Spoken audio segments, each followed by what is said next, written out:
Share.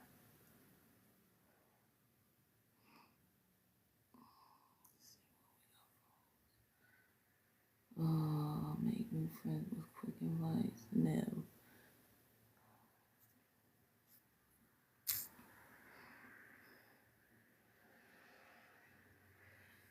Good evening, or good afternoon, good morning, wherever you may be, whatever time zone you may be in. Welcome. Come on in, join us for a live Q&A on tonight. I am so excited. Hey, Coach. How you doing? How you doing? I'm doing great. I am excited. I was like, okay, when is Wednesday going to get here? You and me both. You and me both. Let me do I my am due so diligence and excited for share. this conversation. Yeah, you and me both. Let me share it with some other folks before we get started here. Okay. All right. So, as the rest of you are coming in, please share and invite, and be sure to tap this screen. Tap the screen. We definitely want to reach a good goal tonight. I want to say 20K. If you can help us reach our goal tonight, we do have another goal. And we're just going to have a conversation tonight regarding our upcoming conference. And I say our because the coach is going to be a part of this. Um, so this is definitely a joint effort. And, I'm just excited. Good evening, Crystal. Hey, I thought I saw the voice of reason. Good evening. Um, Whoever else is in here, good evening to each and every one of you. Um, and again, good morning if you're in another time zone. Good afternoon, whatever time zone you're in. But we are going to have an awesome discussion on tonight. I am looking forward to it. Absolutely. Good evening, Crystal. Yes, Good evening, the yes. voice of reason. And listen, as you guys come in, go ahead and again, like she said, tap the screen, and please do not forget to share it. Share it far, deep, and wide. Get as many people in here as possible. Definitely. I don't come on a whole lot. One, because I like to make sure when I do come live or go live that I have something that I want to say. And tonight I have something I want to say. So, for those of you who are wondering what this live is about, next month, I will be hosting, next month meaning January, on Friday, January 10th and Saturday, January 11th. I will be hosting my second annual A Healed Mind is an Empowered Mind virtual conference. And I have Dwayne Dwyer, AKA the Mindset Coach. And let me tell y'all, when I read his resume or his little bio, and I'm sure it could have been much longer than what it was, I really knew absolutely I had the right person to partner with me for this conference. If you've never tuned into any of his lives, I encourage you to go and follow the Mindset Coach. Listen, he has a lot going on, and it's good stuff, nothing but good stuff. But the conference, again, will be held on January 10th and 11th, 2025. It is a virtual conference, so you can sign up via Eventbrite. Just look for A Healed Mind. You don't even need the full conference name because my conference name is the only one of its kind. So you can search out A Healed Mind on Eventbrite and be sure to register and invite others. Coach, come on and introduce yourself. Let the people know who you are a little bit, and then we're going to just kind of go with the conversation. You would ask me to do the one thing I do not like doing, and I think most people don't like talking about themselves, right? Yes, I don't either. Yeah, but like she said, my name is Dwayne Dwyer, about a mindset coach, and again, I am just a humble guy, a vessel that thoroughly enjoys helping people. I cannot, tell you that I was raised with the greatest of the family dynamics. I had both mom and dad in the house. I don't have that. I never had that. I had probably, if you can think about it, I've probably been through it. The far left extremes, I would say not, because I know that there are some people who've been through some things far worse. But I've gotten to the point in my life where I thank God for every experience that I had, because it was the experience that helped shape me into who I am right now. And regardless of whatever that looks like, I think it's important that we get to the point to where we learn how to harmonize with those emotions. Like, don't bring the past into your present, and definitely don't project the past into your future, because it ends up being a self-defeating prophecy. And I just kind of cut my teeth in helping people to do that. And so after 24 years of military service, I kind of, rebranded myself from soldier to government contractor, from government contractor to personal and professional development coach, and then in biblical studies tied with the practice of coaching, and again going back to school and continuing to fine tune my brand, to so that I can, be that vessel that's available to help in such a way that the Bible talks about. That's where the mindset coach came from. And I don't know if I ever shared the story with you. Some years ago, I was teaching a group of captains, and this day that I was teaching was all about leadership, which is, where I hang my hat at that particular point in time. And I love leadership. And that particular day, it was all about, influence and getting the mindset of a leader and things of that nature. And this particular class was all about critical and creative thinking. And so I love critical thinking because, again, that's the things that help us to solve the problems that we encounter. And I got to teaching this aspect of it, and I knew this content forward and backwards like the back of my hand, to where I didn't even have to use the actual slides to teach it. But moving forward, as I went home that night, I don't know why, I just started thinking about one particular slide. And then it took me to the scriptures, which was Romans 12:2, which is my favorite scripture. Be not conformed to this world, but be ye transformed by the renewing of your mind, so that you can prove that good and perfect will of God. And so as I started paying close attention to that scripture in this particular block of instructions, it kind of made me dig and research and dig and research. And we will be surprised how many scriptures in the Bible talk about the mindset. And so Yeah. that's the thing that moved me in that direction. As a believer, somebody who studies the Bible, somebody who seeks personal development, somebody who continues to have a mindset of learning, I think that kind of gets along the aspects of what we're called to do in the space of being a community and being a believer. So, long story, I do apologize, but yeah, that's kind of like how I got to where I am. Not a long story at all.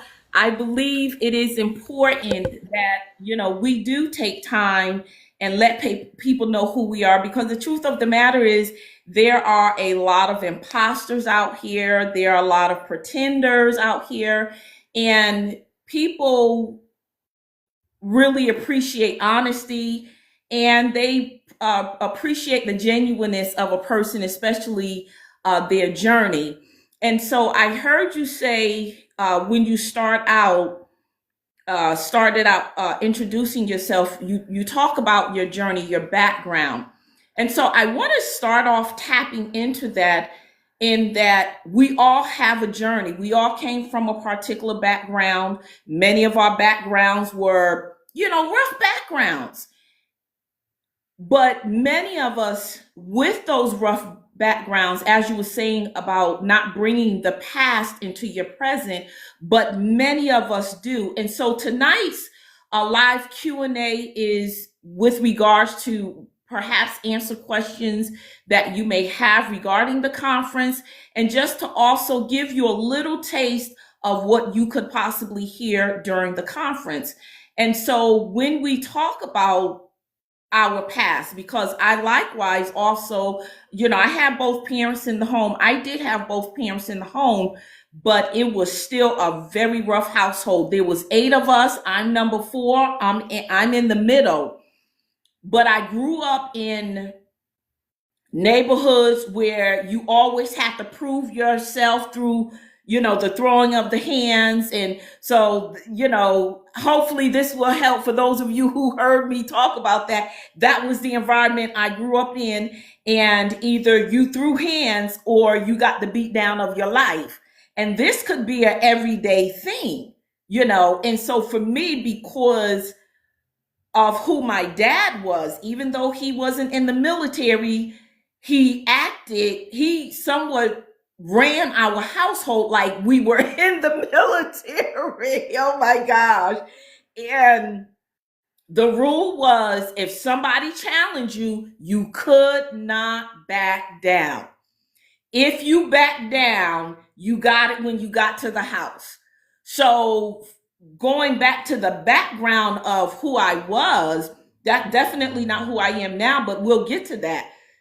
But again, going back, when we think about our journey, our background, and you talked about how it helped shape you to be who you are. And oftentimes we look at that as a bad thing, but we can find some good things out of that. And would you agree? Even though, it was a rough upbringing, but there's still some good that can come out of it. Absolutely, absolutely. I believe it doesn't matter what it is you're doing or what it is you're dealing with in your life. There's always more than one option. Um, and can we choose to ruminate on past experiences, or even if it's something that we're going through right now, can we continue to recycle the worst version of the thoughts that we're actually having? Absolutely, that is a choice. But then there's another choice that presents itself as well. I can look at that situation and say, hey, it is what it is. There's absolutely nothing I could have done to change my family dynamics, nothing I could have done to change my upbringing or any of those things.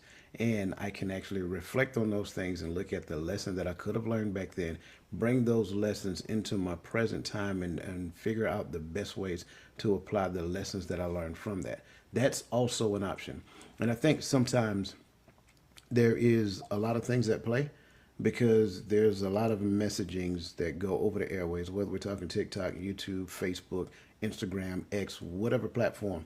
There's always a bunch of messages that's out there, and it kind of gives you permission to choose the worst scenario for your life. Because I'm an African American male, it gives me permission to choose the African American path when it comes down to it. I'm not ashamed that I'm an African American, but me being an African American male is not the top of my belief system. It is how the world sees me, but when they get to know me, they realize I'm so much more than a man, and I'm so much more than my skin color. But by that same token, I get to present myself to the world through my culture as a male, and hopefully they'll find, joy in the things that I share with them, and they too will like to share theirs with me. I think we just got to get curious. If we live a life of curiosity, I think that's the key. If we live a life of curiosity, I think we can discover some things that, a lot of our past and upbringings could not and would not have taught us. And again, it's not saying that they're bad people. It's just that somebody can't give you what they don't have. And so if we are curious about what potential could actually be, if I'm curious of what the Bible actually is telling me, what God's promises mean to me in my future, then if I go on a journey of discovery for that curiosity, I might just be surprised at what I discover.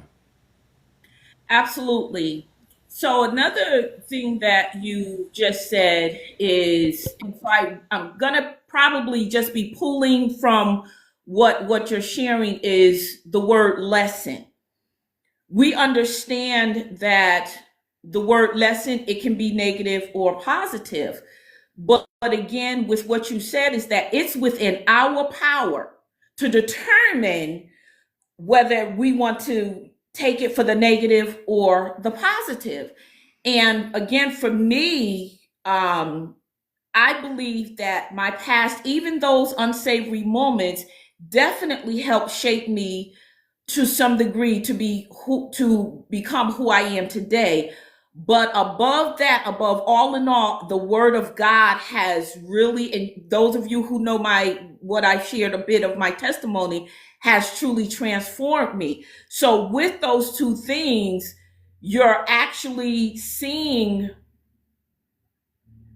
a remake, if you will, of who I used to be. But when you add the word of God doesn't change every aspect of you, because there's some parts of you, that's who you are. That's who you are. But there are parts, I believe the word will change those parts that need to be changed. Case in point, a lot of people, they have to learn who I am, because I was very tomboyish growing up, and I still have some of that ruggedness in me. That'll show through the fact that I got 3 NFL teams. Unfortunately, they all getting spanked this year like they stole their grandmama's pocketbook. But they my team. They my team. Yeah, sip on your tea, coach. Sip on your tea. But when people hear that I have 3 NFL teams, they're like, what? Who does that? And especially the fact that I'm a woman. So that's not something that the word of God would change about me. But what the word of God would change about me is that I had a very bad attitude. I had a very bad temperament. That was something that needed to be transformed. And so, in the vein of I posted leading up to this, is that being healed does not necessarily mean that something is always broken. It just means that we need to develop, we need to grow. And I love the fact that you even shared in your intro that you are a personal development coach, and I'm sure somewhere professional comes up in there also. Speak to that as well, again, to the point of when this conference is called A Healed Mind. And again, we're not talking about necessarily that something is always broke, but we do tend to get stuck in certain ways that is hindering our progress, our growth, and our development. And I still consider that a form of healing. What are your thoughts on my thoughts? No, I'm agreeing with you. It's funny because as I listen to you tell your story, being that you had both parents in the house, but if there was a situation to where you had to defend yourself, you didn't have an option. Your option was to defend yourself, and if you lost, then you were going to have to take two, as we would say, beatings that day. And it's funny because I have that same story. Okay. Even being raised in a single parent home, I would never forget one day I was out and me and my friends, you know how it is, boys outside horse playing, we're playing tackle football, and something happened, and next thing you know, we get into a skirmish, and my mother came outside and she told me, if you lose, I'm gonna get you as soon as you get in the house. And it's like, really? I'm not about to, because I'm more scared of her than I am scared of you. So you about to Yes. get this work. And I love the fact that we can share, and I think that is more of a thing that exists than it doesn't. Because I think a lot of our experiences kind of not only do they connect us, but we have a lot of shared experiences. The problem is I don't think we spend enough time sharing our experiences with one another so that we can connect on that level. To your point, I am a professional and personal development coach, but I tend to talk more about personal development because if you really understand personal development and professional development, they overlap. So if you're Yes. doing personal development, it will help you professionally, and if you're doing professional development, it will help you personally. But it's up to you to allow it to overlap. That's the other part. I so on one of our and you already know this, so I don't want to bore you with it. But for the people that's listening, we actually have a YouTube channel called Empowering Perspectives. So on Tuesday nights on Coach's Corner, I kind of introduced the concept to everybody, and the concept was limiting habits. And a lot of times we don't necessarily realize that a lot of our habits can be limiting us from achieving any level of greatness or just simply goals that we want to achieve. But within the scope of those limiting habits, what we don't realize that we have is that we have this thing called a habit loop. So there are automatic responses that we actually have based upon the cues that we get from the environment. And so it's a three-part process. Cue, it's cue, the normal response, and then the reward. And sometimes we exist, and we have to pay close attention because either we exist on one side, either we are the cue or we are the normal response. But the reward generally is the same.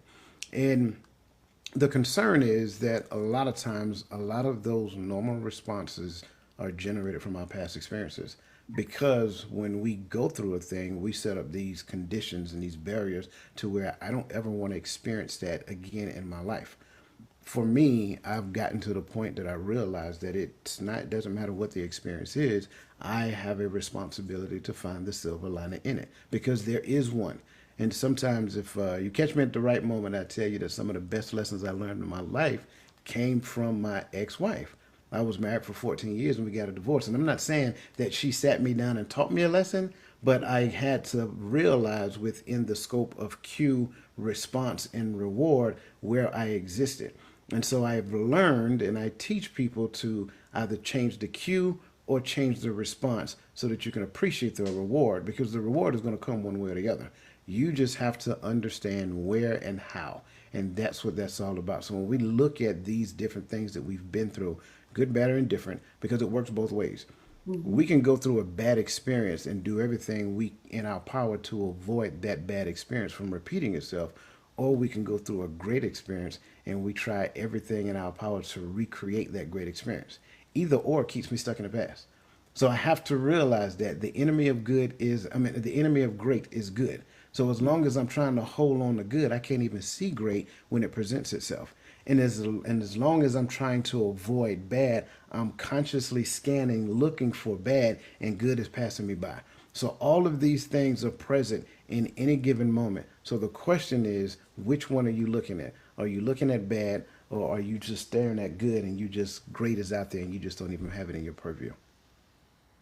And so that ties into the focus of the conference of having a healed mind because we're talking about changing our mindset, changing our thought processes, about certain things. So when I had my daughter, I didn't teach my daughter what my parents taught me about.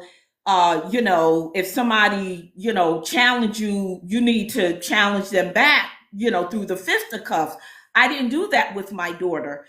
While I understand somewhat the logic behind it, it wasn't always necessary. I really, contrary to what sometimes my persona may project, that I really don't like controversy. I don't like fighting. I don't like arguing. I don't really like that negative stuff. And so I really didn't like having to get into a physical altercation with somebody. So that was something I did not pass on to my daughter.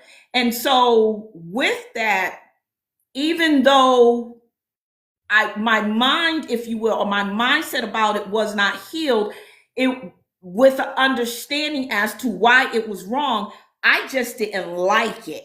I just didn't think it was necessary. But because they was the parents, right? We did what they told for the most part. And so that was something that carried on, up until I had my daughter and when my daughter got of age. Unfortunately, to some degree, when my daughter got into middle school, let me tell you, my daughter, and I can say this because it's my daughter, is one of the sweetest kids you will ever meet. One of the sweetest kids you would ever meet. She was totally opposite of me, and I thank God for that because, they say sometimes you breathe, through your children, it comes back on you. Thank God for his mercy that I did not have a daughter like that came out like me. But one thing that happened with her is that these little girls was always wanting to fight my daughter. And I remember her school called me one day and these two little girls jumped my daughter. Listen, coach, I I didn't care nothing about me being a grown up. You hear what I'm saying? I'm like, my daughter don't bother. And she really was. And I'm not saying this because I'm her mother. My daughter really was a sweet girl. And I went up to the school, and of course, school policy wouldn't allow me to talk to the two little girls. Listen, coach, I was about to become Rambo's sister. I said, because why are y'all jumping my daughter? I said, I know you cannot tell me that my daughter was picking trouble. That was not, like I said, God blessed me with a daughter who was totally opposite of me. But just to keep it in the vein, in terms of the healing of the mind, our mindset and mentality, even though I did not pass down to her the altercation piece of it, but yet she was thrown into that. And so because I reflected on my childhood, I immediately just kind of, blacked out, and I was like, I have to defend my child regardless of the fact that they was children. And so from that perspective, I needed my mind to heal. And I'm not saying healed to where I still would have been okay with it, but I think that I would have definitely taken the time to think of a better approach, because I was ready to take on. I said, bring their mama. I said, bring their daddy. I said, bring the grandma too. I said, I'll take all y'all on. I was just that irate because, again, of, who my daughter is. So can you share a little light on, if you're comfortable to, or give another perspective on understanding, again, the healed mind and one's behavior, even in a situation like that, because we always have a choice, right? We always have a choice. I think I love the story that you tell about your daughter here. I have four kids, two girls, two boys. I'm stuck in the middle. And the funny part is my boys are the ends. They are the bookshelf ends, right? So my oldest son, and it's interesting when I think about both of them because both of them remind me of me, just different versions of me. So my oldest son reminds me of the younger version of me, and my youngest son reminds me of the older version of me, which seems totally backwards. I get it. But my oldest son, he is still trying to figure life out. He's, someplace in between the streets and, all that other great stuff. But then my youngest son, he has ambition. He's the one like 20 years old, and he's calling me. We're talking about investments. We're talking about what do you call the Airbnb, all kind of stuff like that. So his goal, like literally at 20, right? He wants to be an entrepreneur. He works at Tesla, but he's like, I don't see myself doing this long. He said I got some coworkers that's in their 60s, and I don't see myself doing that, Dad. And to me, that excites me that he has that mindset at that young age. But then it's I'm excited for my older son, but I'm a little disappointed because I'm like, well, why this? Well, the reality of it is that when he was younger, right, my oldest son, when he was younger, he got the younger version of me. Right. So that's the lessons that he got. Well, Yeah. when my baby boy was born, he got the more mature version of me. So Mm-hmm. those were the lessons he got. So he got the lessons from the bad parent, and he got the lessons from the not bad, Yeah. but still not as good. I have a philosophy. I don't think we really become good parents until we become grandparents. When you become a grandparent, now you're at the peak of your parenting career. And it's Yes. like you look back over your parenting life and like, oh my God, I should have done this, I could have done this, I should have Yeah. done that, so forth and so on. And I think that presents itself in every aspect of your life, regardless of what it is. If you look at past relationships, that thought process can be available. That thought process can be available. If you look at past job experiences, that thought process can be available. If you look at past friendships, that thought process still is available. So I think it's important for us to first and foremost recognize that wherever you are right now, that's exactly where you're supposed to be. Right. But I also think it's important for us to recognize some of the information that exists in the world today. I literally had this conversation, and think about it. We got what is called iGen, the internet generation, which is, what is it, Gen Z, right? And they don't know a life without the internet. Our generation, we do. In fact, we remember when the internet was born, and we Yes. remember when the internet first came in our house. Well, we had to literally read books for information. Now the option to read books is available because they can just go to the internet and Google it and get the first-hand information, the Cliff Notes, whatever that looks like. Even though information presents itself at the speed of light today, I also think that handicaps us to a degree today as well. Because that microwave society mentality, it also puts us in a position to where we don't necessarily have the perseverance to go through the things that we need to go through so that we can learn the lessons and then come out on the other side and thank God for the actual tribulation that we went through to get to where we are.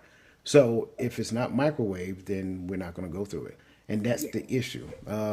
This is the generation to where every player gets a trophy. Well, where Yes. does the failure happen? If failure doesn't happen, then what's the lessons that you can learn from failure? Yes. I keep stressing some of the best lessons that we will ever learn. At least I can speak from experience. Some of the best lessons that we will ever learn comes from failure. But Hmm. if helicopter parenting exists, if the school system exists and the school system prevents any type of information to be shared that may challenge my child's perspective, if you have information out there to where you have people who are sharing information, they have to consider whether or not what I'm about to say is going to hurt your feelings. So I may end up compromising what is true for the sake of, preserving your feelings. Then at some point we're setting the conditions for failure in the long run. So behavior now looks as though we are adult children looking for someone to still coddle us. So that becomes part of the problem. We don't know how to deal with relationships, so we change relationships like clothes.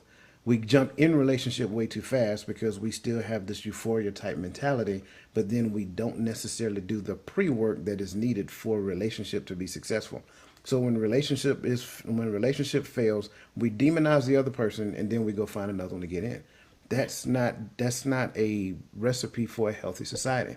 So there's a lot of people, I believe wholeheartedly, that are struggling based upon not necessarily harmonizing with past experiences and the emotions that come from them, bringing that into the present, and then trying to recreate something while trying to avoid what they previously experienced. Therefore, you have all of these parameters that exist, whether it's job, whether it's relationship, whether it is what the future looks like.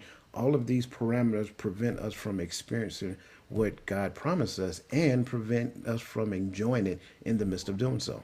So behavior is a very serious topic, and it's one of those places I hang my hat at because, again, that's what my graduate degree is in. It's in the behavioral sciences. So looking at human behavior and studying human behavior and then generating solutions so that we can do better and be better, not in that order, right? But be Hmm. better and do better, not necessarily do so you can think I am, but be Right. so that I can present the authentic version of myself. So when I do, there is no fear of manipulation by you. Awesome. Awesome. So, Coach, I want to stop right here and I want to see, does anybody in the audience have any questions? And I do want to address, I did see one sister, I think it was Chastity, who asked if she could come up. Chastity, this is just a Q&A session surrounding our upcoming conference next month. So we're not having any guests in this live here. But I do thank you for asking if you could be part of the conversation. Please feel free to post your questions in the chat.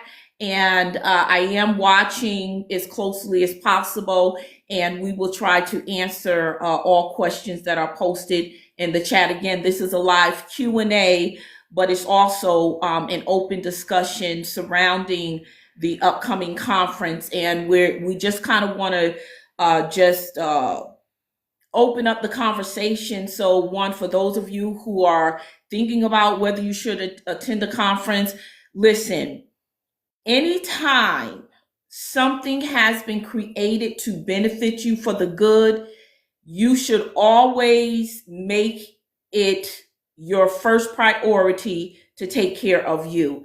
This conference, this is not about support. This is about investing in yourself. And again, this is why, I'm grateful that I met Coach when I did, because of I love his mindset. And this is what the conference is all about. It's about personal development and growth. When we don't heal as we should, then we don't grow as we should. We don't develop as we should. And even in the vein of what Coach was saying about people jumping from relationship to relationship, that is a perfect example of when we don't allow ourselves to heal the way we should. And again, we're not talking about healing from the perspective that something is broken. We're talking about when it comes to relationship, the relationship didn't work out. If it was a relationship that you were into, that you were invested in, especially emotionally, then you need to heal. It doesn't mean that you're broke. It just means that you experienced hurt, whatever else transpired in that particular relationship. Because a lot of people, when they hear the word heal, they do immediately go to the thought process of, oh, something must be wrong with me. Not in that context. And so, Coach, can you, talk about that as I'm looking for comments. Nothing came through yet. So we're going to keep on talking until, people post questions if they want. So, can you, expound on what I just said in terms of being in relationships, being hurt from a failed relationship? That's a part of the relationship. That's a natural human response and emotion. But it doesn't necessarily mean that something is broke or something is wrong with you. Can you talk, a little bit more on that? Because I'm sure there's at least 5 people in this live, who would benefit from that. Yeah, yeah, absolutely. I kind of set the conditions to do so in the beginning, especially when I started talking about parenting and things of that nature. Because one of the most important things that parents are supposed to do is help the child understand how to become resilient. Well, Mm-hmm. in a society where I am helicoptering my child, then I prevent my child from going through adversity. I want to protect my child from any and everything. Therefore, unfortunately, the child never gets the opportunity to go through a thing. Then you sit down with the child, talk to the child about how they're feeling, things of that nature, and then helping them to come to a point of possible solution. Some things we just need to understand is just the facts of life. Going through a relationship and being the relationship coming to an end because you two got to the point of realizing that you didn't see eye to eye. I think everybody experienced that. Everybody Yes. experienced that in high school or whatever that looked like. You thought we were going to get married and we was going to live for. No, I'm sorry. You're still learning and growing and developing. And I think what we need to understand is within the core of our DNA, God did an amazing work.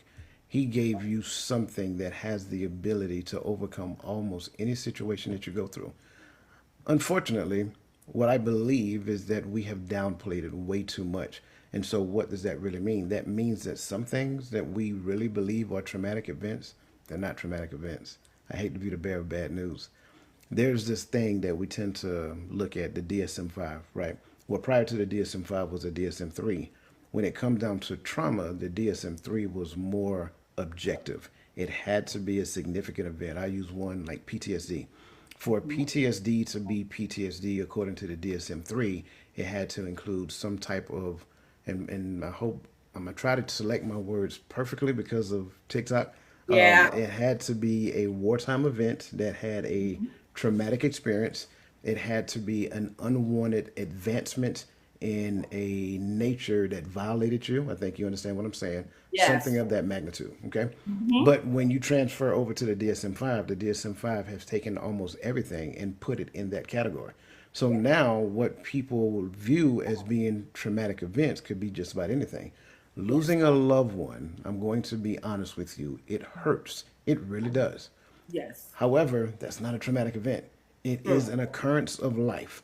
And Yes. what we have to learn to do is get to the point to where we can recognize that the person is no longer here, but they will Hmm. always live forever here. And if we can do that, and not focus on the hurt that I experienced by the absence of the body and appreciate the opportunity that I have to spend time with that person and enjoy life with them, I think that's a better space to be. Well, when we change that over into a relationship, Yeah. it's more so about what I am thinking about relationship than what you were thinking about relationship. Because if the relationship fail, a lot of times what we experience is the disappointment, the upset, the hurt, because this is what I expected the outcome to be. But that takes into account me, never takes into account the other person, and it really never even included the relationship itself. It was only really about what I want for a relationship. So a lot of the trauma that I'm experienced from a failed relationship is simply because it didn't turn out the way I wanted it to be. So not saying that again, we understand that those things happen. We understand that it doesn't feel good. We understand that it's a fact of life, but there's no need for me to keep recycling the experience over and over and over. And think about it. We've all been through it. We all been in high school. We'll go listen to our favorite love song in the dark and reminisce and stuff. Oh my God. We all did it. Those are facts. We've all done that. But what we're doing is recycling the thoughts. And if we're intentionally recycling the thought, then we're not allowing the thing to leave us. The thing wants to leave. It does not want to stay because of your DNA, but you're inviting it to stay because you're doing things so that you can relive it. And that by itself can be problematic. And so, as human beings, and I have to agree with you that even to the extent of we're holding on to situations because there is a natural occurrence that should be taking place, but yet oftentimes we stop that process. And then we will shift the blame to someone else or something else. And to your point, also, we'll go listen to that song, our song. And why would you torture yourself like that? And so even with that statement is that is something you need to be healed from. Again, even as Coach eloquently said, that's not a trauma. It's just a part of a painful experience you had. But why would you want to keep subjecting yourself to it? And so one thing that really kind of gets me is people say, oh, I can forgive, but I can't forget. Why would you want to keep putting yourself through that? Me, I want to forget as quickly as possible, but then I also come to learn that you can't just be dismissive of because somebody hurt you. Well, I'm just going to push it over there, but you never deal with it. You have to deal with it for a number of reasons. And for me, what I do is going back to that personal development. If you want to be more successful in future relationships, we're not even talking about just romantic relationships. Even there was a point in our family, so 6 girls and 2 boys. There was a point where we all was living in the same state and weren't talking to each other. Some were living around the corner from each other, wasn't talking to each other. And my parents constantly told us growing up, if anything happened to us, y'all need to stick together. And we was like, yeah, we're going to stick together. Well, we weren't sticking together. So it wasn't until after my mother passed, there was about 10 years between her and my dad passing. So my mom, passed away, and I was like, we're not talking to each other. We barely spoke at the services. We barely spoke at the services. And so I finally got to the point I said, we need to do something about this. Because one thing I don't like is the only time I hear from you is when somebody passes away. Is that your only way? No. So I started a family group, and I kid you not, it's been going for about a good 5 or 6 years now. I created a family chat group just saying good morning, everybody have a blessed day, and that's pretty much it. But we've been going about 6 years strong. not only did that we have that group chat, but it then opened the lines of communication. We began to call each other, and we all like, oh, I'm so sorry. We began to apologize to each other. We began to ask each other for forgiveness. I really can't say what, outside of the hand of God, that's really all that I can say, is we began this. So my grandson, unfortunately, unexpectedly passed away in 2022. And as you said, we, needless to say, we was devastated. And, my family, me and my daughter and granddaughters were still going through that. Wonderful kid. He really took after his mom as well. Just like his mom, very sweet and all that. So we had been trying to do a family vacation, never got around to it. And I was trying to put something together, and boom, here goes my grandson gone. And so I reached out not just to my children, my grandchildren, my siblings, but I even reached out to cousins and aunts. I said, listen, we have not had a family gathering in forever and a day. I said, would y'all be open? Coach, everybody jumped on the band. I organized our family reunion / vacation for almost 50 people. The first ever in our family. Why am I sharing this? Because I'm talking about a healed mind. We put aside all whatever it was that caused us to stop talking to each other, gone. We got to the spot, which was in New Jersey. Nobody wanted to leave. We was there for almost a week. Some of us was there for almost a week. When it was time to go, we didn't even want to leave, but we knew we had to go. And again, why am I sharing this? Because I'm talking about having a healed mind. And again, I don't want us to always focus on something being broken, although in some aspects there was, in terms of the line of communication was broken. So, what would your feedback be on what I just shared? Or, is there something else that you want to share also in line? So first and foremost, my condolences for your grandson. I can only imagine what that experience is like. I think when it comes to family, I think we have an idea of what family should be. If I'm sure everybody's seen the movie Soul Food and how everybody came together on Sundays and ate dinner at Big Mama house. And to Sorry, I me, didn't see Soul Food. you didn't see Soul Food? Oh my goodness. Well, ideally, that's kind of like what my family dynamics were when I was young. Like we'd go to church on Sundays, and then everybody would congregate at my grandmother's house, and we eating, you know, watching a football game or whatever that looks like. Like just a whole bunch of people everywhere. And it seemed as though, based upon, future events, that my grandmother was the pillar. My grandmother and my grandfather were the pillars behind that. So when they passed away, so did that tradition. I think the issue when it comes to family is that there is a notion of what people have in their head of what family looks like. The issue is that it's not the same for every person in the family. So family dynamics should look like this, or it should look like this, or you got to accept me for who I am, or this is my lifestyle and you're rejecting me and my lifestyle. And if you don't accept my significant other, you can't accept me. Like all of those things exist in the family.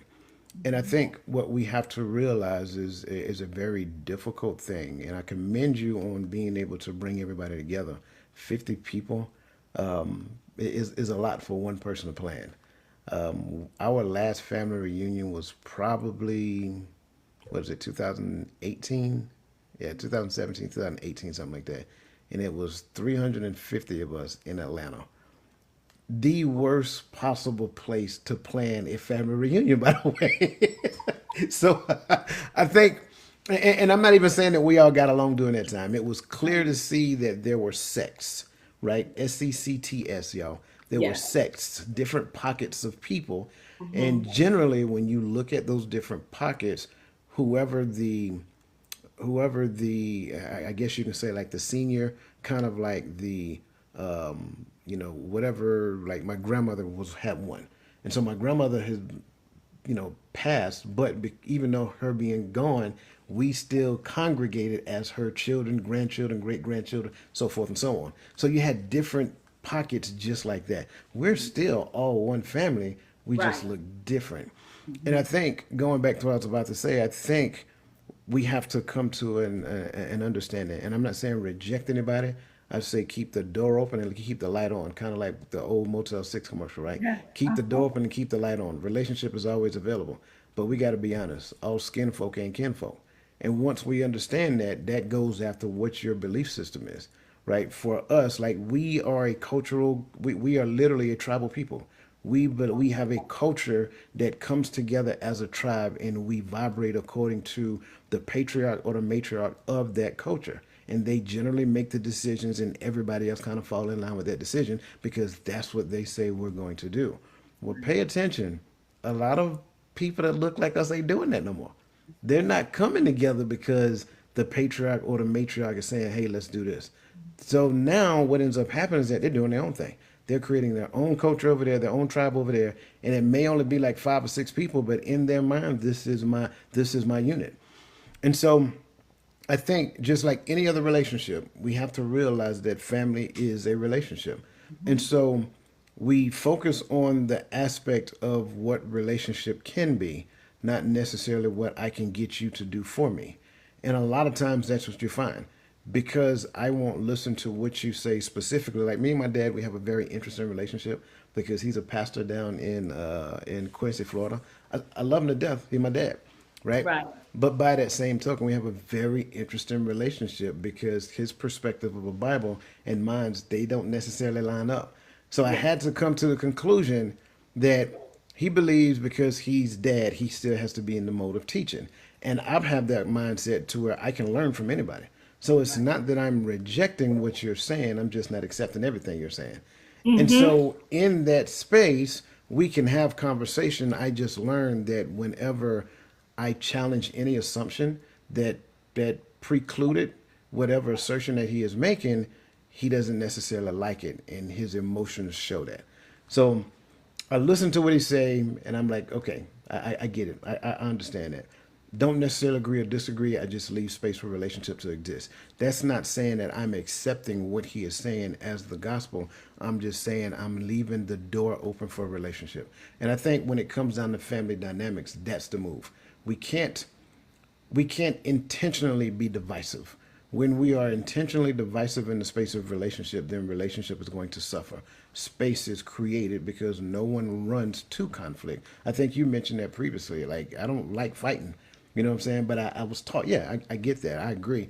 I don't think anybody likes fighting, but I also believe that there's a lot of people who are conditioned to drama.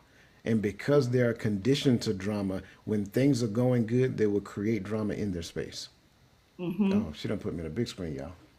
So yeah, I was trying to find a way so we could be equal, but yeah, I did want to bring you up so I could see you a little bit clear because my vision is a little challenged. That would be good. Um, but again, you're dropping some real good stuff because as we continue, to have this conversation, and again, I just want to take this moment to ask anybody: do you have any questions? Remember, this is a live Q&A leading up to the A Healed Mind is an Empowered Mind conference, January 10th. I will be the presenter, and January 11th, Coach Dwayne Dwyer, aka the Mindset Coach, will be the presenter. And this is my first time doing this because I just want people to understand, there's a lot of events going on. Everybody's putting on conferences.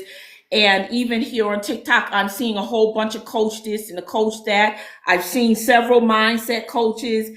And I want people to know the difference between what we're going to do versus what other people are going to do. if you don't know what they're offering and you don't know what I'm offering, then you won't be able to quite make the right decision that you need. And so we just want to provide some information, and then we're just having an open dialogue, about healing and, just life in general. I wanted to, so with the conference in of itself, there was a number of directions that I could have gone with the conference. And so my business coach says you need to pick one thing in particular. And at the heart of all of this, mindset is the thing that plays or is even the foundation of everything that we deal with in life, even when it comes to trauma. Based on your mindset will determine how you'll deal with that trauma. When we talked about the hurt, based on your mindset will determine. We've heard back in the day people were slashing people's tires, busting out people's window, doing all kinds of stuff. And like you said, that wasn't trauma. That was just hurt, anger, and probably embarrassment. I can't believe he did that to me. It was mostly women doing it to the men. I never got to that point. I said, because ain't no man, listen, you are not worth me going to jail. You're not worth me losing my job. So I would just go off, if I cried, I cried, and gave myself space to heal. And so again, our focal point will be essentially with the conference is our mindset. How are we processing things? And then after we've processed the thing, did it bring some form of development? Did it bring some form of awareness or greater awareness? What did you learn from that situation? And so, it's a lot. I know. All right, hold on. I don't know who this person is trying to come up in here. All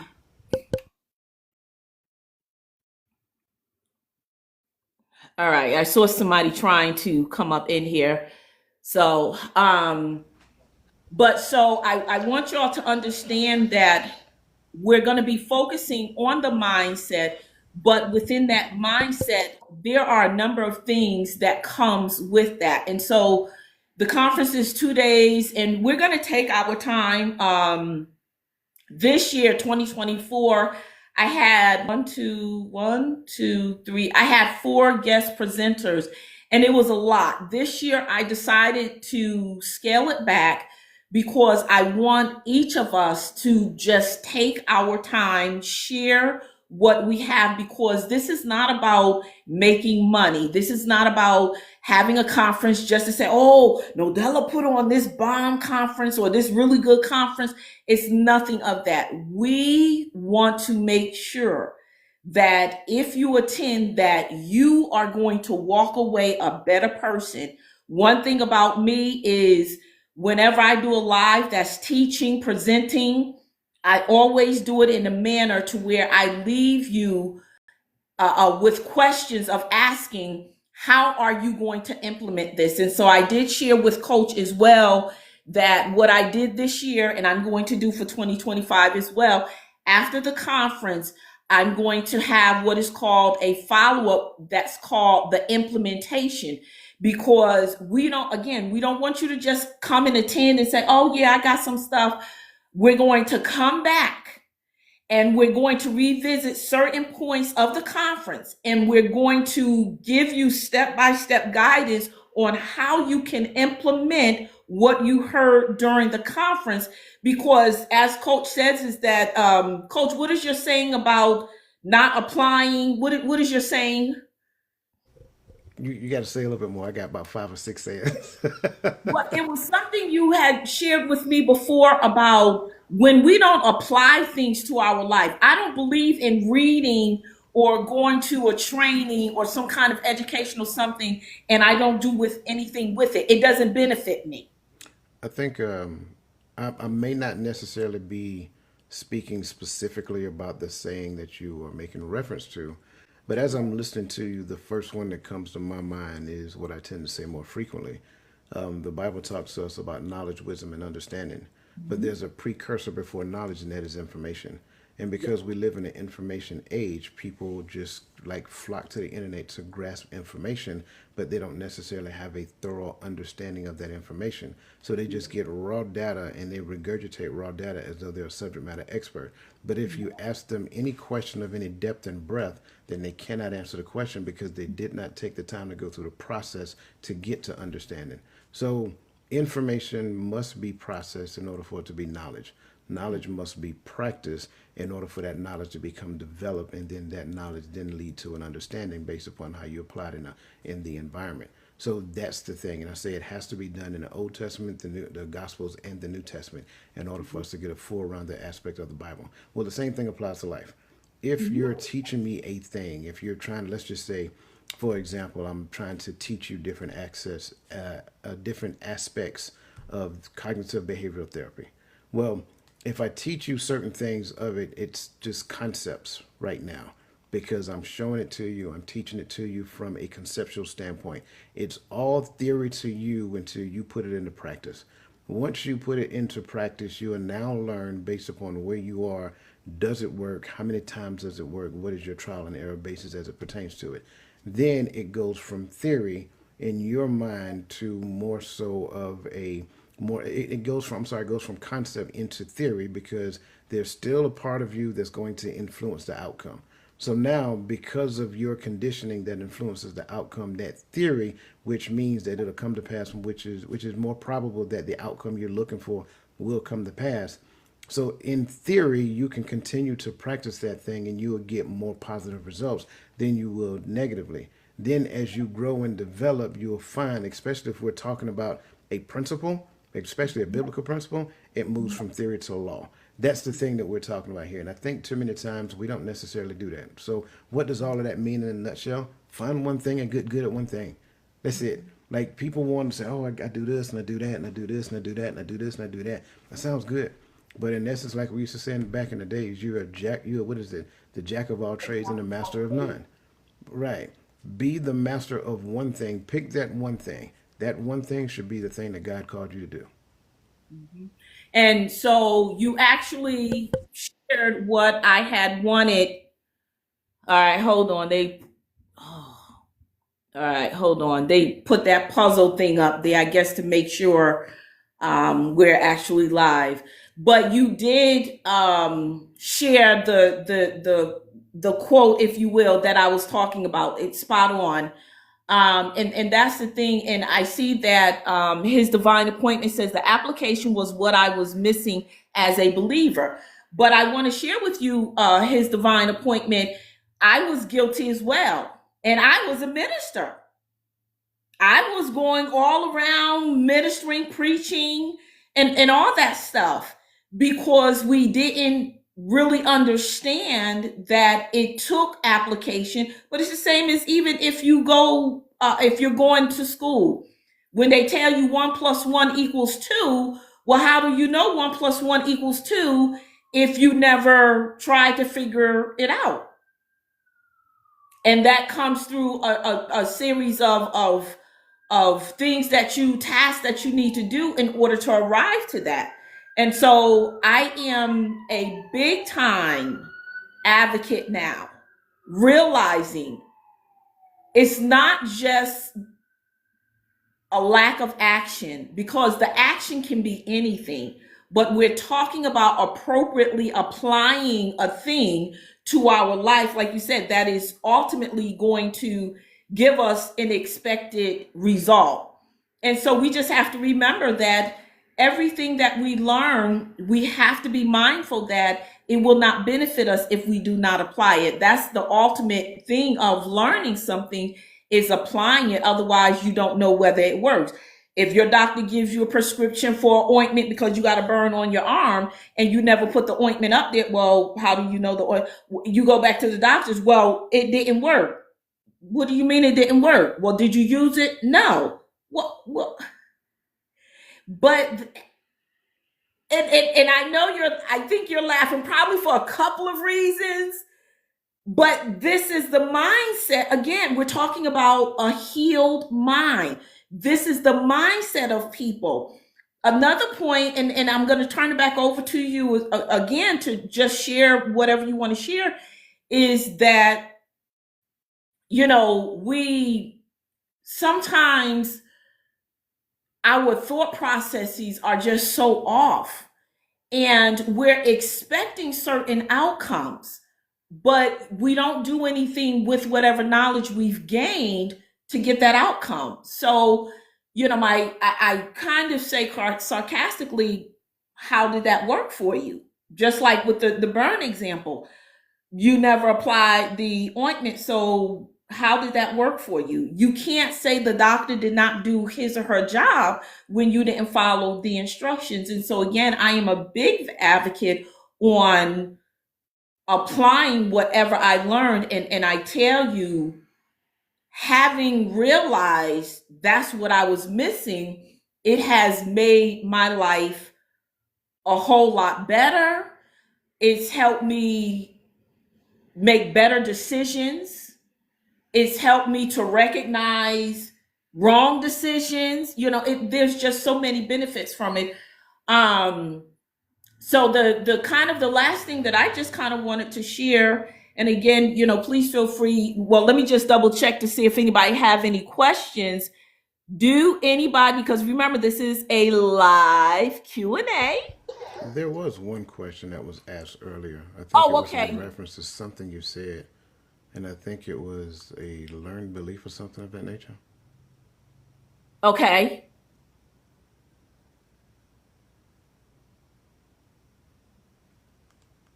Coach, Okay. I think that's Naeem. Coach Naeem, that's awesome. Thank you for sharing that. Okay.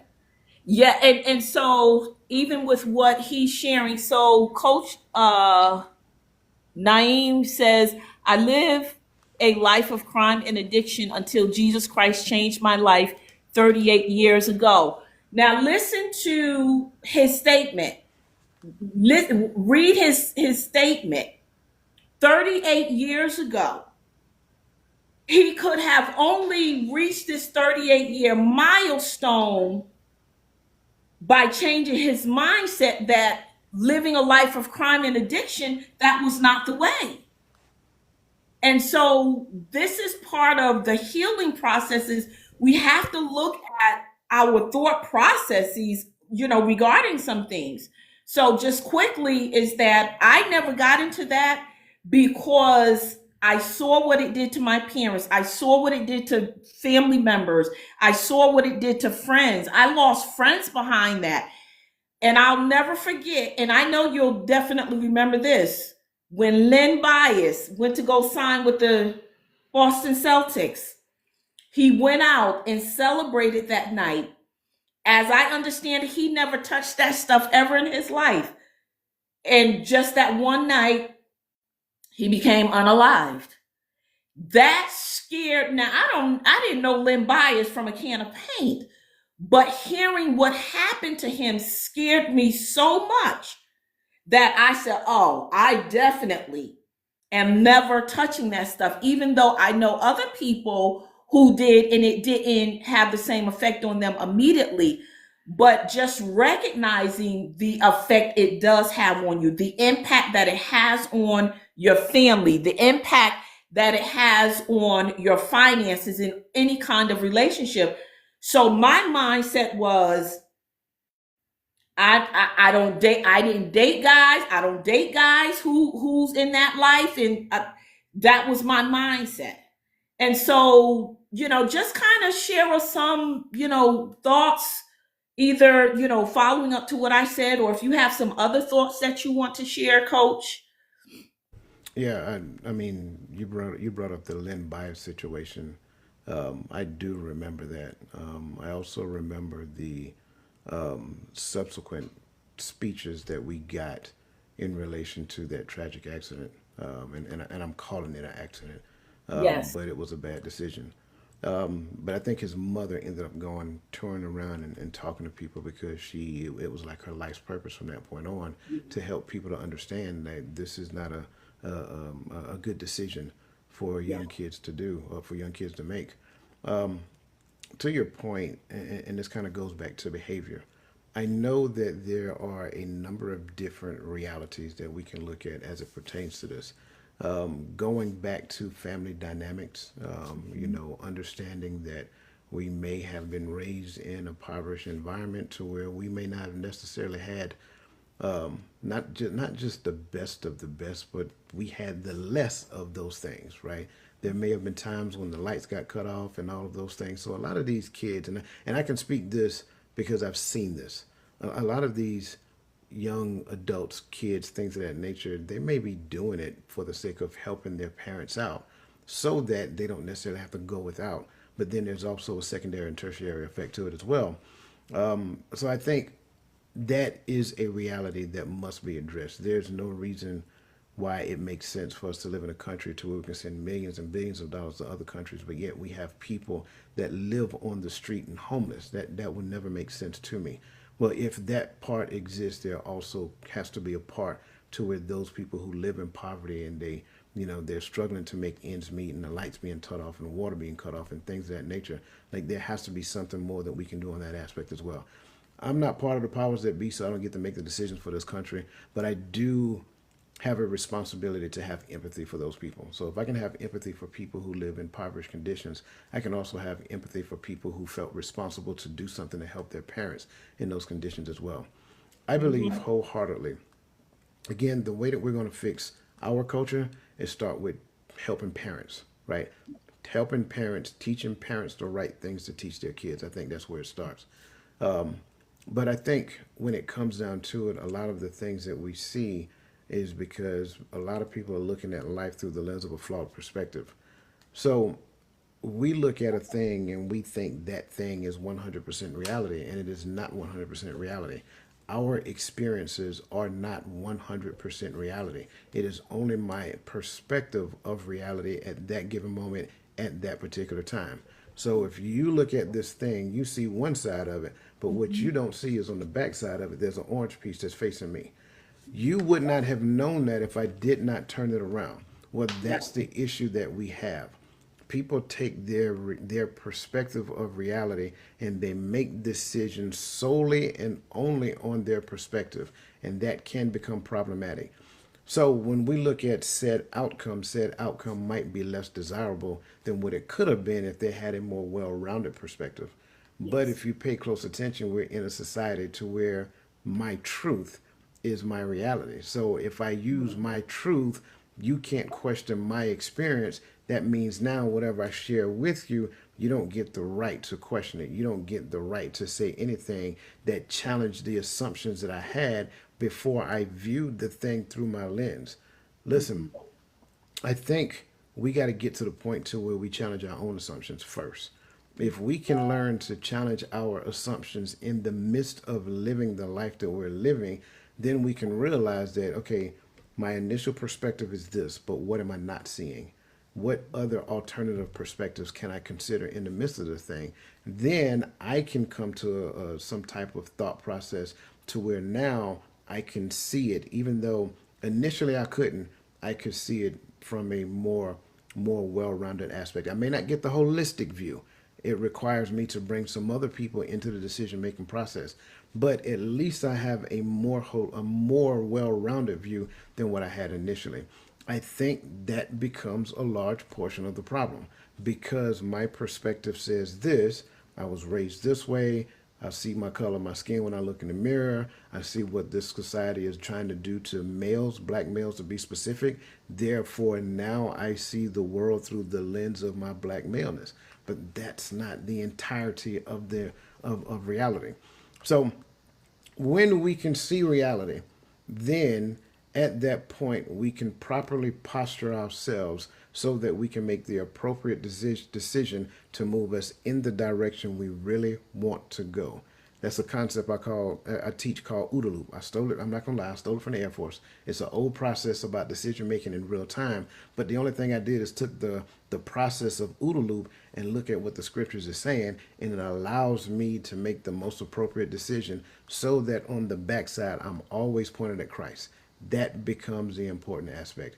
If I cannot do that in real time, then what ends up happening is that I will make a bad decision, a decision that's not profitable to me, and then ultimately getting to the point to where now I'm going to experience some type of anxiety because I know what I was supposed to do, but this is what I chose to do. And now I'm in the space of knowing what I did compared to what I should have done, because the law will always reveal that to me. And that's that thing that we call sin consciousness. And then I'll move to the space of sin management. So that's kind of like what I really do believe happens more times than not, because we are afraid to challenge our own assumptions, and we would dare not let anybody else challenge ours. Yeah, yeah.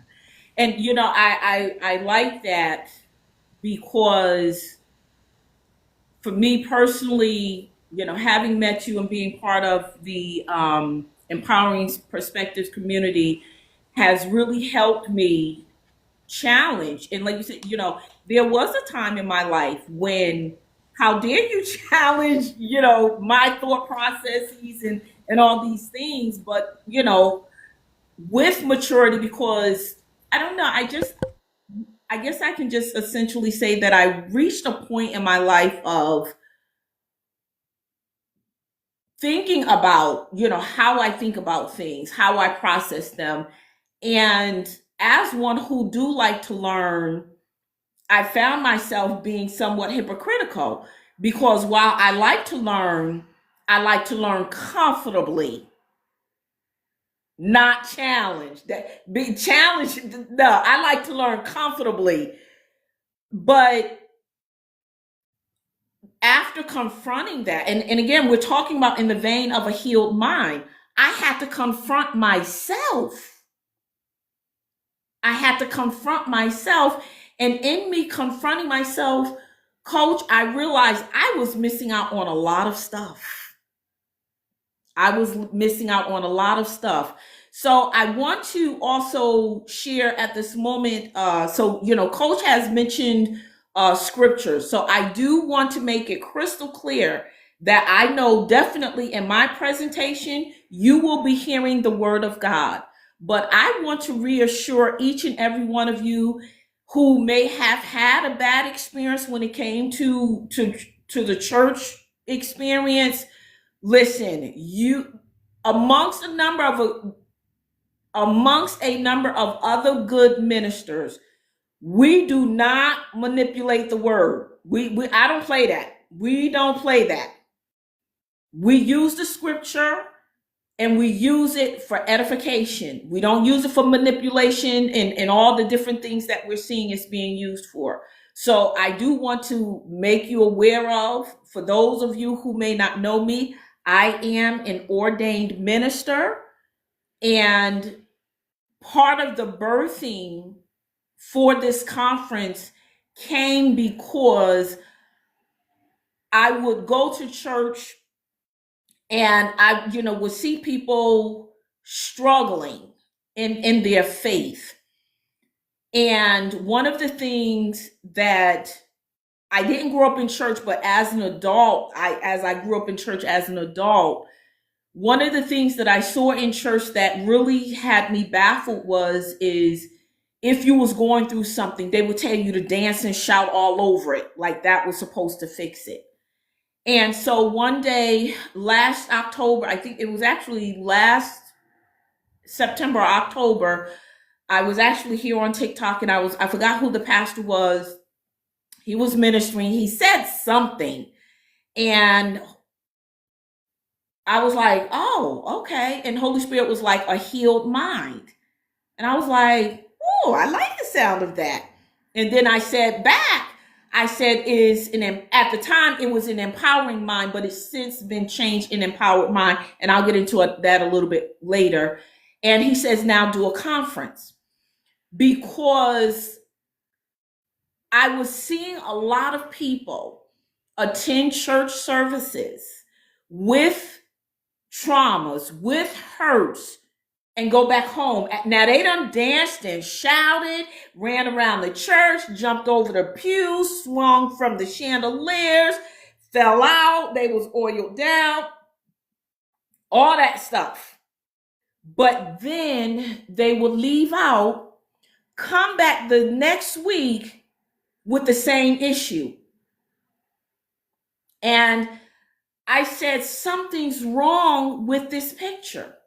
And so part of the vision for this conference is for those things that really are trauma, we want to help you deal with them once and for all, because it's not the will of the Father for you to keep dealing with this stuff. And I think you said a while ago, we create these cycles and you stay in these cycles. We're not hamsters on a wheel.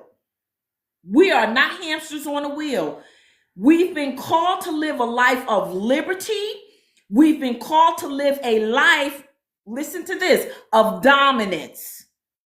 We've been called to live a life of dominance, but as long as you have all that stuff trailing you, it's going to be difficult for you to dominate anything. Talk to any music artist, talk to any athlete. When they get out on that court, when they get out on that field, when they get out on that stage, whatever was going on at home or behind stage, they leave it when they go out to perform. But then watch this, when they're done, they go back and it's still there. And that, I believe, does interfere and can interfere with your ability to not only perform, but to achieve and to grow. And so I really, again, just want to say that when you attend this conference, and I'm speaking it, when you attend this conference, this is not going to be a conference that you can say, oh yeah, they did that. I'm telling you, this is not a conference that you can say, oh, they was doing that over there, because this is not a cookie cutter conference. And, again, Dwayne and I both, we are very well versed in the Word of God. We know how to give the Word of God. But at the same time, it is going to be, and I know he's probably going to get me when I say it, but I'm going to say in this context, it is going to be a safe space where you can be comfortable to learn, to develop, and to grow, so you can dominate the way you were designed to dominate. All right, Coach, go on. I'm not going to get you, I promise. I do love your assertion of dominate. I think far too many times we confuse what we were. And let me say it like this: we confuse what we're supposed to do with what we are currently doing because that's what feels good to our flesh. We were never called to dominate man. We were never That's called to right. dominate another person. We were Yes. called to dominate the thing that we were called to do. That's the Yes. thing that we were supposed to be the Lord over. And I think far too many times what we do is we get under the tutelage of a person who is teaching us something, and unfortunately that person who is teaching us something doesn't really understand the thing that they're teaching, therefore they themselves teach it wrong. It's just like the cycle of parenting. A bad parent will raise a child, and that child grows up to be an adult that have bad parenting skills. Therefore, when they become a parent, they themselves become a bad parent, and it just become perpetual over time. I tend to call it a self-licking ice cream cone. Well, the same thing happens when it comes down to a parent that has bad behavior. A parent that has bad behavior teach a child how to be or express bad behavior. Therefore, they go into the society and they share that bad behavior with society. Then they get in relationships and they share that bad behavior with the person they're in a relationship with. And then just so happen that they have a child, well, guess what they're teaching from? They're teaching from the well of the information that they know. And I think that's the thing that we all need to understand. We have to get to the point to where we understand what it is that we're trying to digest. And I'm not saying that it doesn't matter what you believe. Whatever that thing is that you believe that. Then question your aspect of where you are in the space of believing. Going back to the perspective thing, a lot of us struggle with reading the Bible because our perspective in reading the Bible is flawed. We always have a flawed perspective until we get to the point of renewing the mind. I think we have to unpack words so that the word becomes alive for us. renewing is not to make new again. That's what a lot of people believe, and I too at one point in time believed that. But it's more like a regeneration. It's like you're regenerating your mind and condition it so that your mind can be like the mind that Christ had. So, or the mind that Christ has. So I think a lot of times going back to the challenging the assumptions of our thoughts, challenging the assumptions of our beliefs, when we find ourselves in situations that we may not necessarily harmonize with, like where did I get the belief system that this situation was for me? Whether it's a relationship, situationship, it doesn't really matter. It's imperative for me to look in the mirror first. If I am pointing outwardly first, then that what I'm saying to you with no certain terms, that I don't have any responsibility in this thing that I find myself in. That's exactly what you're saying. Every situation you find yourself in, you are participative. So at some point, you participated in the outcome. Now, there are some situations, and I am so sorry that those things happen to people. I don't think I need to go into detail because it's TikTok. But in most situations, you made the decision to put yourself in a situation and now you're hurt. You can't blame that person 100% for the hurt. You got to take ownership of the fact that you missed the red signs. You missed the information that was being presented to you in real time and you rejected that information. So again, going back to a healed mind, a lot of the things that need healing does not begin at the event. A lot of the healing that needs to take place goes all the way back to your childhood. It's some of the things that you never got answers to that was given to you to some degree without the information from the other person. And if you were ever raised in a single parent home, you know exactly what I'm talking about. A child needs both parents to come to an understanding of who they are, their makeup. That's why I started in the beginning saying, looking at both of my boys, one is one version of me and the other is a different version of me. And so what ends up happening is that when we have those conversations, I listen to the trauma that I listen to the experiences that young man have. Sometimes he want me to help him and sometimes I will. But there are often times I say, you got to figure this one out, son. You have to make the decision so that you can change the outcome. I can come in and help, but if I come in and help, are you really going to change your decision? Or are you going to make the same decision and put yourself in another similar situation so that I can help? Same thing with my youngest son. We have conversations. I am putting it on him early because he is showing the maturity level that he has, that he can handle it. So instead of me saying, hey, son, why don't I just start you up with your first 401k? I ask him certain questions. What type of research are you doing? Who are you talking to? Where are you getting this information from? Get the information in front of you and compare them and make the best possible solution based upon the facts that you have in front of you, not based upon what somebody's telling you.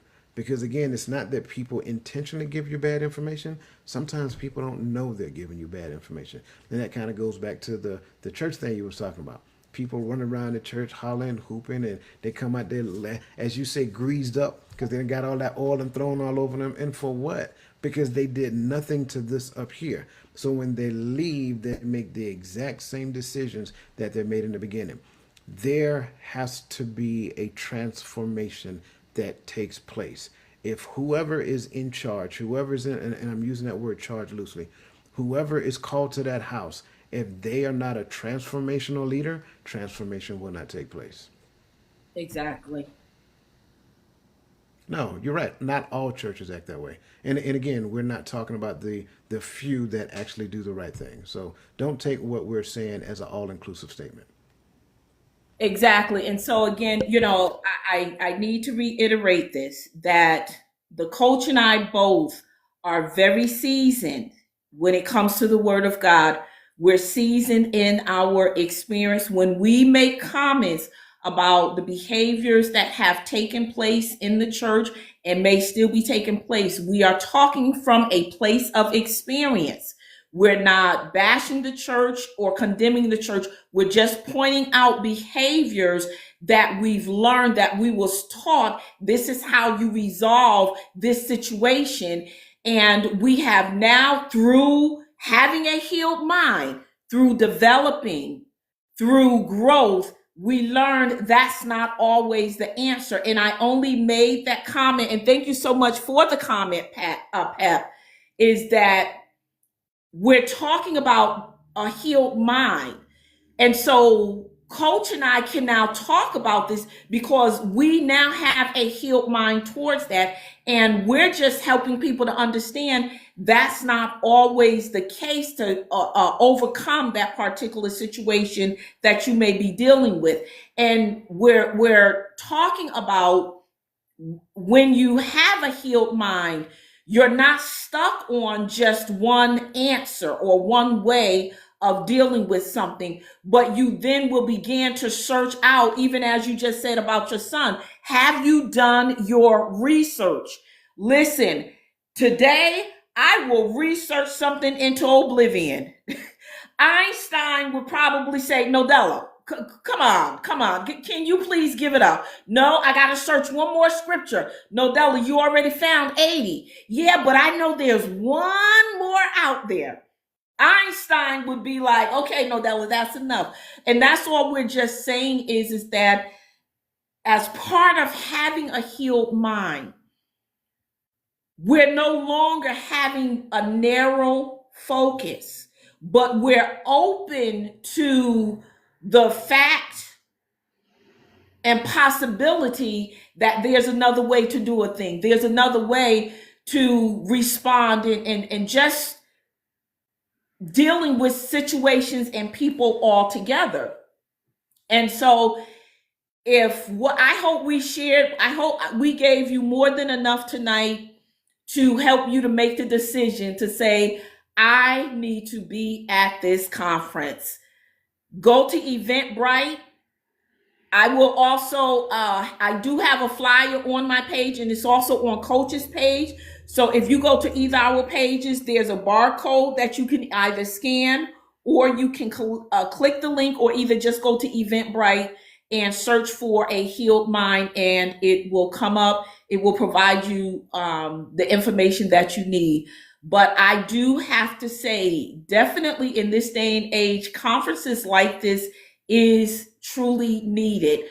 For this perspective, my perspective, and this point of my perspective, there is so much out here, and people don't know what is true and what is not true. And so we have people, as Coach even shared a little while ago, they're making decisions and they don't even have the right information. One thing about us two, I can only speak about us two, not too many other people, is that you can go to any of our social media pages and you will see our consistency.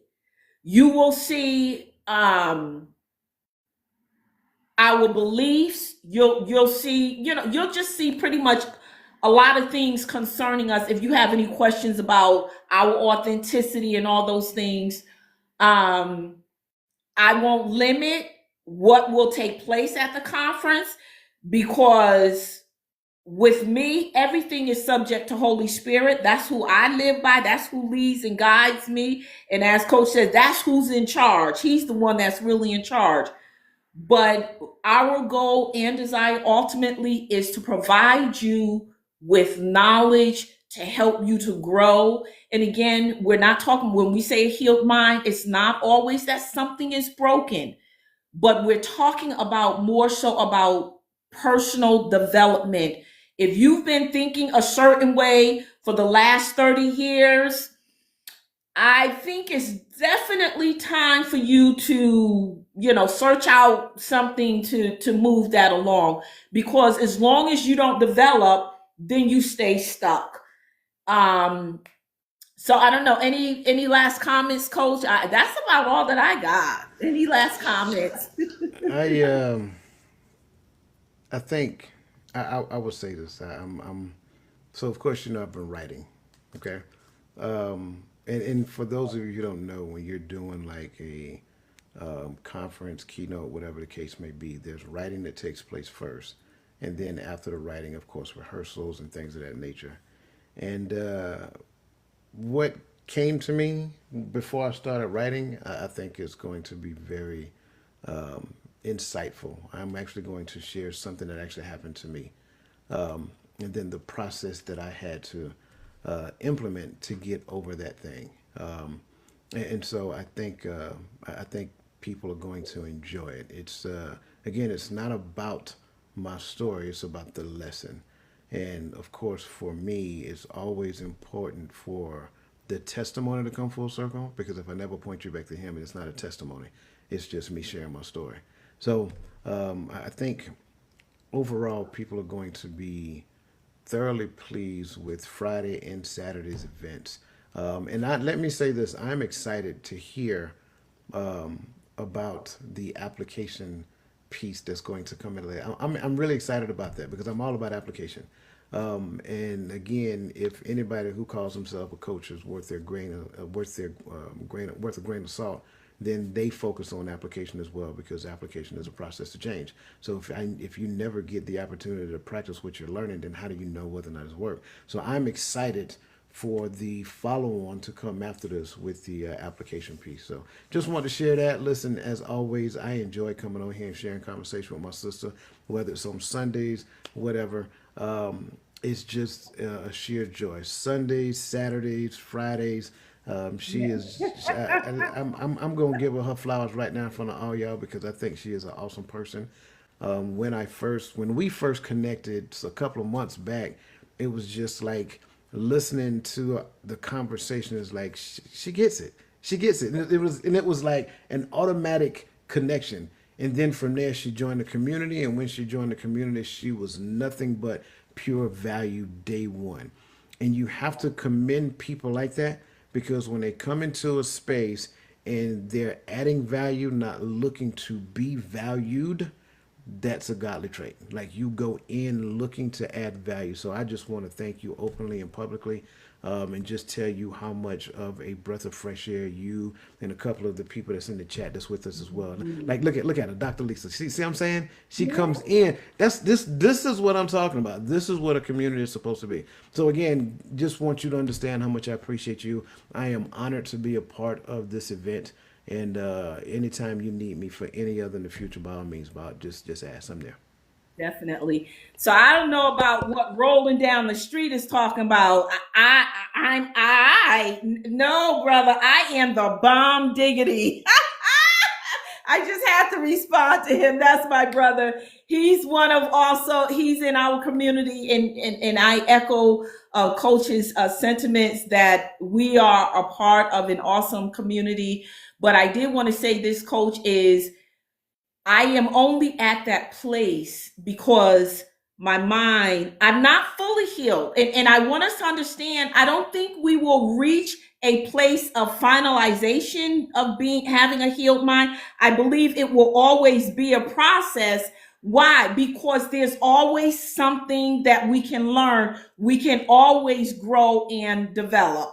So I am where I am, Coach, because I did reach that place of wanting to have a healed mind, but not just a healed mind, but a sound mind, but also having a sound mind. And that's scriptural for those of you who don't know. It says God has not given us the spirit of fear, but of love, power, and of a sound mind. But my mind hasn't always been to this place. And so for me, being charged with hosting this conference, I really understand what this conference is about, because I was there at one point where my thoughts, I just didn't have healthy thoughts. But I'm at this place, and when I catch myself kind of going to the left a little bit, I have enough to recognize to say, no, now you know that where you get that thought from, So listen, please follow the Mindset Coach here on TikTok. Also on YouTube, you can find him at Empowering Perspective. Let me tell y'all, these podcasts be lit. I'm telling you, the topics, the conversations, the panelists, even as Coach mentioned, we got Dr. Lisa Dove Washington. We got the Voice of Reason. We got His Divine Appointment. We got Crystal Everett. I think I saw Adrian Walthour. I saw Rolling Down the Street. We also have Tawami Gaddy, and then we have the Uncle Junior. Listen, we got a phenomenal community. So please go check them out. here on TikTok. All the names I listed, you can find them here on TikTok. But also, please go over to YouTube, follow, and make sure that you click the bell so that you'll get a reminder when they go live. And then also, please feel free to subscribe. And Coach, what is the website? What is it? The Total Mindset? www.totalmindsetshift.com. Okay. So, and sign, listen, you are going to get a lot of value from this community. I would not be here if I was not getting a lot of value, although I come with my own knowledge. You know, even as Coach said, listen, I'm here to learn right along with everybody. Whatever I can do to add value to everyone else, I do it, but I'm also here to learn. So again, listen, go over to Eventbrite and search for A Healed Mind. The conference is virtual. It is going to be Friday, January 10th, 2025 at 7 p.m. sharp. I am very punctual. 7 p.m. sharp Eastern time. And then on Saturday, January 11th, 10:30 a.m. Eastern time sharp. So we are looking for a great time. If you have any other questions, you can inbox me here. You can find me on all the other social media platforms, but then you can also message me from the Eventbrite event page as well. Thank you so much, everyone, for tuning in. Thank you so much for all the gifts.